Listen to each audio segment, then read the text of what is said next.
কসম খেয়ে বলি, আমার পয়গম্বরের ইজ্জতের উপর আঘাতকারী আমার নবীকে যদি কেউ গালি দেয়, এক মুহূর্তের জন্য আমার পয়গম্বরের ইজ্জতের প্রশ্নে কারো সঙ্গে আপোষ করা যাবে না। এটা গেল 3 নম্বর কথা। কাজেই আমরা অন্তর্বর্তীকালীন সরকারের কাছে স্পষ্ট পয়গাম দিয়ে দিতে চাই, অনেক ধরনের সংস্কারের কথা শুনতেছি। রাষ্ট্র সংস্কার করবেন, ভালো কথা। নির্বাচন ব্যবস্থার সংস্কার করবেন, আরো ভালো কথা। দেশে ফ্যাসিবাদ যেন তৈরি হতে না পারে, সেই ফ্যাসিবাদের উৎসমুখ বন্ধ করবেন, ভালো কথা। স্বৈরতন্ত্রের সকল সম্ভাবনাকে সমূলে উপড়ে ফেলবেন, আরো ভালো কথা। সব যেমন বন্ধ করবেন, আমার জমিনে ভবিষ্যতে আর কোনোদিন কোন কুলাঙ্গার যেন আমার নবীর ইজ্জতের উপর কালিমা লেপন করবার দুঃসাহস না দেখায়, সেই ব্যবস্থাও চূড়ান্ত করতে হবে। বুজুর্গদের যত মাজার আছে, বুজুর্গদের যত কবর আছে, সেই কবরগুলোকে যারা পাকা করেছে অনেক বড় গুনাহের কাজ করেছে। সেই কবরগুলোর উপর যারা দালান কোঠা নির্মাণ করেছে, কোন ইমারত নির্মাণ করেছে, সুস্পষ্ট আল্লাহর নবীর সহিহ হাদিস লঙ্ঘন করে তারা বুজুর্গদেরও অভিশাপ কুড়িয়েছে, আল্লাহর নবীর হাদিসের বিরোধিতা করে তারা বড় ধরনের পাপ করেছে। এই সব কথাগুলি তার আপন জায়গায় সঠিক, তবে মনে রাখতে হবে এই সকল বড় বড় বুজুর্গ, শাহজালাল মুজাররাদি আমানি, খানজাহান আলী, শাহ ফরাদ রহমতুল্লাহ আলাই, বায়াজিদ বুস্তামি, সমস্ত বড় বড় বুজুর্গ যাদের কবর পাকা করেছেন, এই কবরগুলো এই সমস্ত বুজুর্গরা পাকা করেন নাই। পাকা হয়েছে ওনাদের মৃত্যুর আগে না পরে? তাহলে মৃত্যুর পরে যেটা পাকা হলো ওটা ওনারা করছেন না পরবর্তীতে কেউ করেছে? পরবর্তীতে যারা করেছে তারা ভুল করেছে, অন্যায় করেছে। তারা যখন অন্যায় করেছে, এরপরে সেই বুজুর্গদের কবরগুলোকে কেন্দ্র করে শিরক বিদআতের আখড়া বসিয়েছে কিছু মানুষ। কাজেই এই ক্ষেত্রে আল্লাহর পয়গম্বরের সিরাত অনুযায়ী আমাদের কর্মপন্থা হতে হবে, আমাদের এই সকল কবরগুলো থেকে শিরক এবং বিদআত নির্মূল করতে হবে, এমন ভাবে করতে হবে যেন মানুষ বিভ্রান্তির শিকার না হয়। কেউ যেন প্রকৃত অর্থে আমরা যারা শাহজালালের উত্তরসূরি, প্রকৃত অর্থে আমরা যারা শাহজালাল থেকে আল্লাহু আকবারের ধ্বনির শিক্ষা গ্রহণ করেছি, প্রকৃত অর্থে আমরা যারা শাহজালালের চেতনায় উদ্বুদ্ধ হয়ে গৌর গোবিন্দদের বিরুদ্ধে রুখে দাঁড়াবার প্রেরণা পেয়েছি, কেউ যেন আমাদের বিরুদ্ধে বিষোদ্গার করার সুযোগ না পায়, সেই বিষয়ে খেয়াল রাখতে হবে। এই জন্য বুজুর্গদের কবরগুলোর সঙ্গে এমন কোনো আচরণ করা যাবে না যাতে সাধারণ মানুষ, মূর্খ মানুষ, অজ্ঞ মানুষরাও মনে করতে পারে যে ইনারা বুজুর্গদের সঙ্গে বেয়াদবি করতেছে। এমন কোনো আচরণ করা যাবে না। বুজুর্গদের কবরকে বাদ দিয়ে আশেপাশে যত শিরক বিদআত আছে, এই সকল শিরক বিদআতগুলোকে এগুলোকে বন্ধ করার ব্যবস্থা করতে হবে। যারা গাঞ্জা খায়, বড় বড় বুজুর্গদের কবরে এই গাঞ্জাখুরি বন্ধ করতে হবে।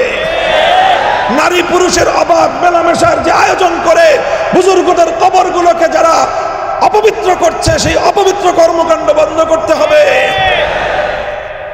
এই সকল কর্মকাণ্ড বন্ধ করার জন্য আমাদেরকে ধীর স্থির ধারাবাহিক পদক্ষেপ নিতে হবে। সরকারকে বলতে হবে পদক্ষেপ নেন। আপনারা তো এখন দাবি করেন যে জনগণের সরকার। এই দেশের অধিকাংশ ধর্মপ্রাণ মুসলমান সমস্ত বুজুর্গদের কবরকে কেন্দ্র করে সংগঠিত শিরক বিদআতের আখড়াকে তারা পছন্দ করে না। কাজেই এই সকল অপকর্ম বন্ধ করেন, বুজুর্গদের কবরগুলোকে এই নোংরামির হাত থেকে রক্ষা করেন। এই সমস্ত বুজুর্গানে দিন, শাহজালাল মুজাররাদি আমানি, শাহ ফরান রহমতুল্লাহ আলাই, খানজাহান আলী রহমতুল্লাহ আলাই, বায়াজিদ বুস্তামি রহমতুল্লাহ আলাই, আমার প্রস্তাব হলো এই সকল কবরগুলো, এই সকল মাজারগুলোকে কেন্দ্র করে যেই অপচক্র, যেই সকল শিরক বিদআতের নোংরামির আখড়া গড়ে উঠেছে, এগুলোকে উপড়ে ফেলে, এগুলোকে উৎখাত করে প্রত্যেকটা মাজারের মধ্যে হাক্কানি মাশায়েখদের খানকাহ কায়েম করা হোক। খালি ভেঙে দিলে হবে না, সাদের আখড়া ভেঙে দিলে কাজ শেষ হবে না। প্রত্যেকটা কবরের সেখানে খানকাহ কায়েম করে হাক্কানি সিলসিলার মাশায়েখদেরকে বসায় রাসূল আকরাম সাল্লাল্লাহু আলাইহি ওয়াসাল্লামের মৌল এক কর্মসূচি তাজকিয়া এবং ইসলাহের কাজ সেখান থেকে শুরু করতে হবে। বায়াত করেন, কাকে কোন মাজারে বসাবেন ঠিক করেন, কাকে কোন মাজারে। শাহজালাল মুজাররদে আমানের মাজারে এমন এক বুজুর্গ দিবেন যিনি শুধু তসবিহ জপে না, শাহজালাল মুজাররদে আমানের মতো গৌর গোবিন্দের বিরুদ্ধে জিহাদেও যেতে পারে। আর বাকিগুলো আপনারা করেন। আমি একটা কথা বলে দিলাম শুধু, ইনশাআল্লাহ উলামায়ে কেরাম আমরা এইভাবে কাজ করব, কথা ঠিক। 3 নম্বর কথা, আমার এই সকল জায়গাগুলোতে আমরা ছাড় দিব, অন্যান্য জায়গাগুলোতে ধীর স্থিরে আমরা পদক্ষেপ নিব। আমরা আল্লাহ রসুল সাল্লাল্লাহু আলাইহি ওয়াসাল্লামের যে কর্মপন্থা ছিল, ধারাবাহিকভাবে ধীরে ধীরে তাদাররুজান মা'আত তাআন্নি, ধীরে ধীরে আমরা এক একটা বিষয়কে পদক্ষেপ গ্রহণ করে বাস্তবায়নের দিকে অগ্রসর হয়ে যাব। শুধু একটা বিষয়ে কোনো নম্রতার সুযোগ আমাদের কাছে নাই, সেটা হলো আমার নবীর ইজ্জত। এখানে কোনো সুযোগ নাই। আল্লাহর কসম খেয়ে বলি, আমার পয়গম্বরের ইজ্জতের উপর আঘাতকারী আমার নবীকে যদি কেউ গালি দেয়, এক মুহূর্তের জন্য আমার পয়গম্বরের ইজ্জতের প্রশ্নে কারো সঙ্গে আপোষ করা যাবে না।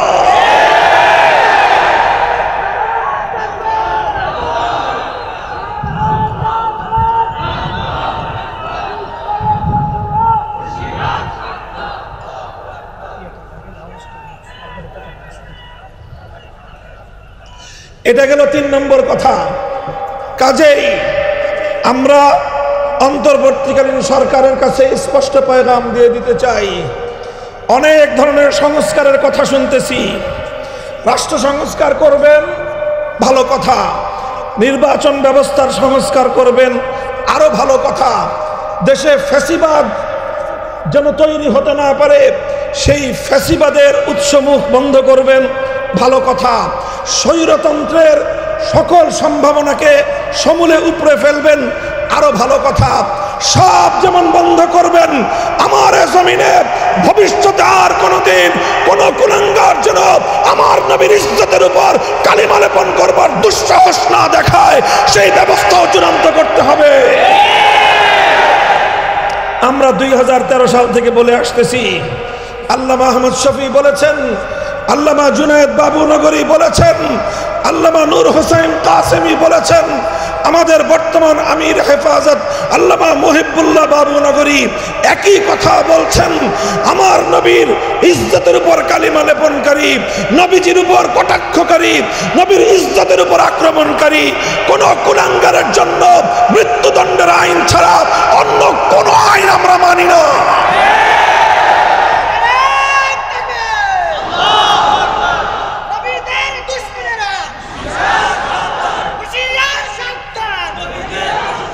কাজেই এই কথা আমরা বলবো। মাঝে মাঝে এই যে সাম্প্রদায়িক সংঘাতের যে একটা আবহ তৈরি করা হয় অধিকাংশ ক্ষেত্রে, আমার নবীকে যদি কেউ গালি দেয়, তার পূর্ববর্তী ধর্ম পরিচয় কি সেটা আমাদের বিবেচনা করার এক মুহূর্তের জন্য সময় নাই। তার নাম যদি রাজীব হায়দার হয়, তার ব্যাপারে আমাদের যেই করণীয় হবে, তার নাম যদি কোনো ঘোষ হয়, তার ব্যাপারেও আমাদের ফয়সালা বিন্দুমাত্র ভিন্ন কিছু হবে না। 2 নম্বর কথা, হযরত রাসূল আকরাম সাল্লাল্লাহু আলাইহি ওয়াসাল্লামের মক্কা বিজয়ের সময়ের একটা ঘটনা আমি বলবো ছোট্ট করে। আল্লাহর নবী মক্কা বিজয়ের পরে আম্মা জান হযরত আয়েশা রাদিয়াল্লাহু আনহার কাছে নিজের একটা আকাঙ্ক্ষা ব্যক্ত করলেন, অভিব্যক্তি ব্যক্ত করলেন যে আমার মনে চায় আমি আল্লাহর ঘর বাইতুল্লাহ শরীফের মধ্যে 3টা পরিবর্তন আনি। কয়টা পরিবর্তন? 3টা। প্রথম পরিবর্তন হলো আমার মনে চায় আমি বাইতুল্লাহ শরীফটাকে ইব্রাহিম আলাইহিস সালাতু ওয়াস সালামের বেনা ওনার ভিত্তির উপর পুনর্নির্মাণ করি। অর্থাৎ লম্বা ইতিহাস, বর্তমান যে কাবা শরীফ এটা ইব্রাহিম আলাইহিস সালাতু ওয়াস সালামের বানানো কাবা থেকে 2/3 নিয়ে বাইতুল্লাহ, আর 1/3 বাইতুল্লাহ শরীফের বাইরে আছে, যেটা হাতিম দিয়ে ঘেরাও করে রাখা। নবীজি বলেন আমার আকাঙ্ক্ষা হয় যে ওই 1/3 যেটা বাইতুল্লাহর বাইরে আছে সেটাকেও বাইতুল্লাহর ভিতরে অন্তর্ভুক্ত করে দেই। এটা হলো একটা পরিবর্তন করতে মনে চায়। দ্বিতীয় পরিবর্তন করতে মনে চায় যে আমি বাইতুল্লাহর দরজাটা, এখন মানুষের মাথা সমান উঁচু আছে বাইতুল্লাহর দরজার পাটাতন, আমার মনে চায় সেটাকে ভেঙে জমিনের সাথে মিশিয়ে দেই। যেমন অন্যান্য ঘরের দরজা, মসজিদের দরজা যেরকম থাকে ফ্লোর বরাবর, আমার মনে চায় বাইতুল্লাহর সেই দরজাটা নিচু করে ফ্লোর বরাবর করে দেই। 2 নম্বর। 3 নম্বর মনে চায় আমি আরেকটা পরিবর্তন করি। এখন বাইতুল্লাহ শরীফের শুধুমাত্র একটা দরজা আছে, সেটা হলো পূর্ব দক্ষিণ কর্নারে। আমার মনে চায় ঠিক এই পূর্ব দরজা বরাবর পশ্চিম দিক দিয়ে আরেকটা দরজা বানিয়ে দেই, যাতে মানুষ এক দরজা দিয়ে বাইতুল্লাহ শরীফে ঢুকে আরেক দরজা দিয়ে বের হয়ে যেতে পারে। সেক্ষেত্রে অধিক পরিমাণ মানুষ আল্লাহর ঘর বাইতুল্লাহ শরীফের মধ্যে কাবা শরীফের ভিতরে ঢুকবার সুযোগ পাবে। কয়টা পরিবর্তন? আকাঙ্ক্ষা ব্যক্ত করলেন কে? স্বয়ং আল্লাহর রাসূল সাল্লাল্লাহু আলাইহি ওয়াসাল্লাম। এটা বুখারী শরীফ সহ সমস্ত হাদিসের কিতাবের মধ্যে এই কথা বর্ণিত আছে। এই কথা আল্লাহর নবীজি বলছেন কখন? মক্কায় পরাজিত অবস্থায় না বিজয়ী অবস্থায়? যখন মক্কা মদিনার পরিপূর্ণ নিয়ন্ত্রণ ক্ষমতা আল্লাহর নবীর হাতে। স্বাভাবিকভাবে এই প্রশ্ন জাগতো যে হুজুর এখন আপনি যা চাইবেন সেটাই তো হবে, তা আপনি মক্কা বাইতুল্লাহকে পুনর্নির্মাণ করেন, বড় করে দেন, দরজা নামায় দেন, আরেকটা দরজা বানায় দেন, আপনি যা বলবেন সেটাই তো ফরমান, সেটাই রাষ্ট্রীয় হুকুম, সেটাই শরীয়তের হুকুম, আপনার কথার সাথে তো বিরোধ করবার কারো শক্তি এখন আর নাই। আল্লাহর নবী বললেন যে এটা যদি আমি এখন করি তাহলে কিছু সাধারণ মানুষের মধ্যে যাদের বুঝ কম, যাদের জ্ঞান কম, যাদের ইলম কম, যারা নতুন নতুন মুসলমান হয়েছে, ইসলামের প্রতি এখনো তাদের পরিপূর্ণ আস্থা বিশ্বাস তৈরি হয়নি, তারা বিভ্রান্তিতে পড়বে। এই জন্য এই কাজগুলো আমি করতেছি না। ইমাম বুখারী রহমতুল্লাহ আলাইহি এই হাদিসকে সামনে রেখে একটা অধ্যায় স্থাপন করেছে, বাবু মান তারাকা বাযাল ইখতিয়ার মাখাফাতা আন ইয়াকসুরা ফাহমু বাযিস সামি' ফায়াকাউ ফি আশাদ্দ মিনহু। ইমাম বুখারী বলেছেন যে অনেক অনেক উত্তম কাজ ছেড়ে দিতে হয়। কি করতে হয়? কিছু কিছু উত্তম কাজ ছেড়ে দিতে হয়। কেন? কারণ ওই উত্তম কাজটা করতে গেলে কিছু মানুষ সেটা বুঝতে পারবে না, না বুঝে তারা অনেক বড় বিভ্রান্তিতে পড়ে যাবে। সেই সকল মানুষগুলোকে বিভ্রান্তির হাত থেকে বাঁচানোর জন্য মাঝে মাঝে কিছু কিছু উত্তম কাজও ছেড়ে দিতে হয়। যেমন এই ক্ষেত্রে আল্লাহর নবী বাইতুল্লাহ শরীফকে সংস্কার করার কাজটা করেন নাই, ছেড়ে দিয়েছেন। কেন? যাতে ওই নব মুসলিম মানুষগুলো যেন বিভ্রান্তির শিকার না হয়ে যায়। কাজেই